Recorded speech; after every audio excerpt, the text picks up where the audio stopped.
Mr. Cameron? Well, he is who I always said he was, and it isn't a case of I told you so, because I shouldn't have had to with him. It was obvious. The guy was pretending to be family man Dave. When he was running to be the Tory leader, he liked to portray this image of, listen, I know I come across as a posh guy from Eton, but really I'm just like you. And he did something called Web Cameron. And this was the first time where I realised what a wanker the man was. And he would be doing general household stuff in his £4 million townhouse in London.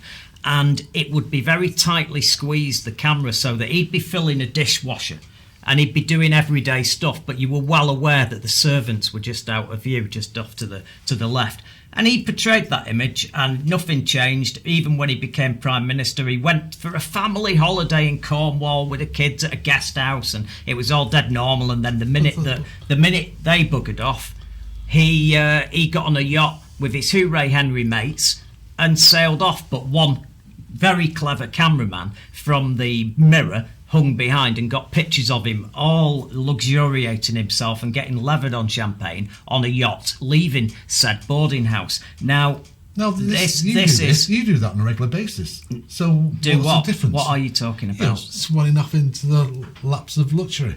So I don't pretend to be something I'm not. I don't pretend to be something I'm not. I never. He pretends to be man of the people, down to earth, and he's never been anything but he's that. A man of the people, a thief. Yeah. Well, let's have a look at what he's been up to. It's the next big scandal waiting to happen. It's an issue that, frankly, crosses party lines and has tainted our politics for too long. It's an issue that exposes the far too cosy relationship between politics, government, business and money. I'm talking about lobbying, and we all know how it works.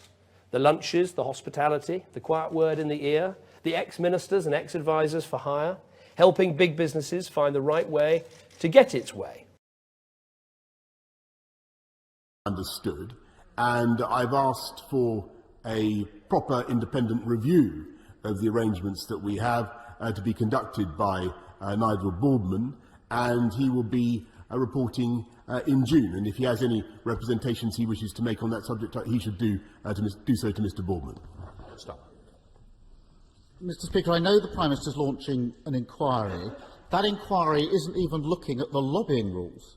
I'm not sure it's looking at very much at all, because every day there's further evidence of the sleaze that's now at the heart of this Conservative government. Let's just look, shake your heads, let's just look at the latest scandal. A wealthy businessman, Lex Greensill, was hired as a senior advisor to David Cameron when he was Prime Minister. We've all seen the business card.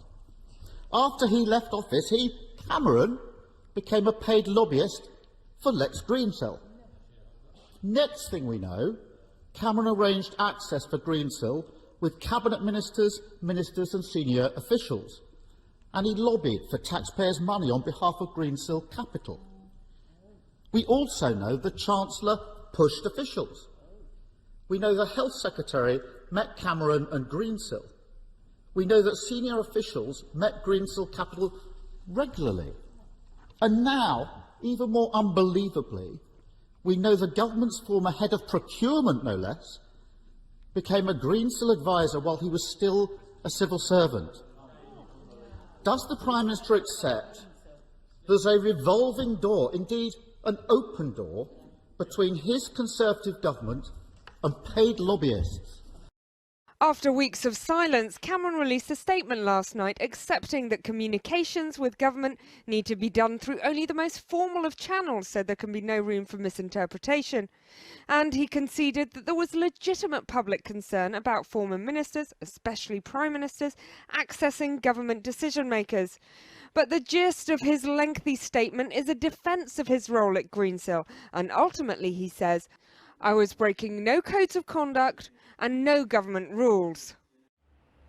The problem with the Cameron affair is that it comes off the back of discontent about PPE contracts being awarded to companies with cosy connections. I've spoken to a few of Cameron's former cabinet colleagues. They all accept that there comes a tipping point at which these revelations become corrosive to public trust. One source tells me that he would welcome a new code of conduct that would make explicit that all government work should always be done in writing. The scope of the investigation still hasn't been detailed by government, though this is the man who'll be running it, Nigel Boardman, a city lawyer who'll be tasked with answering some uncomfortable questions about just how deep the lobbying crisis goes. So, what's changed? What's changed since 1997, when the Tories lost power because they were taking cash for questions? Neil Hamilton was famously caught red-handed just taking envelopes, brown envelopes full of cash to do dodgy favours. This is no different. Nothing's changed. And Boris might have been squirming there, but this is a good smokescreen for him, because if he lets the press run with this and concentrate on an ex-PM, David Cameron, who, by the way, he fucking hates, who you well know that he hates him, it's a useful smokescreen. No one's going to look into the contracts and what's gone on during this COVID pandemic, and it needs to be investigated. It does need to be investigated, and I think for the first time in months, Starmer was actually on it this week, yesterday. However, Labour Party, I've got some notes here. Tony Blair. Got notes? That's good. Tony Blair, he wasn't sort of behind the door, was he, when Bernie Ecclestone bunged so much money to the Labour Party? Yeah, well, that's history, isn't it? We know that. Yeah, history. But he found he came out and he gave it back, though. That's a difference. Because he got caught. Yeah, and he gave it back. They're all at it.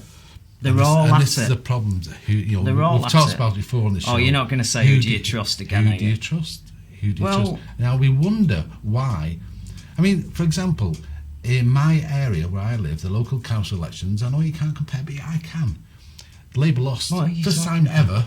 I'm in a Labour area. I live in a Labour area. The first time ever in Manchester, M11 wasn't a Labour zone. And what's your takeaway? The people were fed up and didn't trust the politicians. Well, who did they vote for then? An independent. An independent? Yeah. Who's going to do nothing? Who happened to get sacked 6 months into his... Brilliant. into his job. So it's not a great one to use, is it, really? No, but it's the thing with trust. Who do you trust? Because he was sprouting all this COVID nonsense. Are you going to get that on a T-shirt? Thank you for watching. I'm impressed. You've passed the IQ test and got this far, so let's press that button. Let's do the last thing that helps us. It's got subscribe on it, you can't miss it, and please ring the bell for notifications of future videos.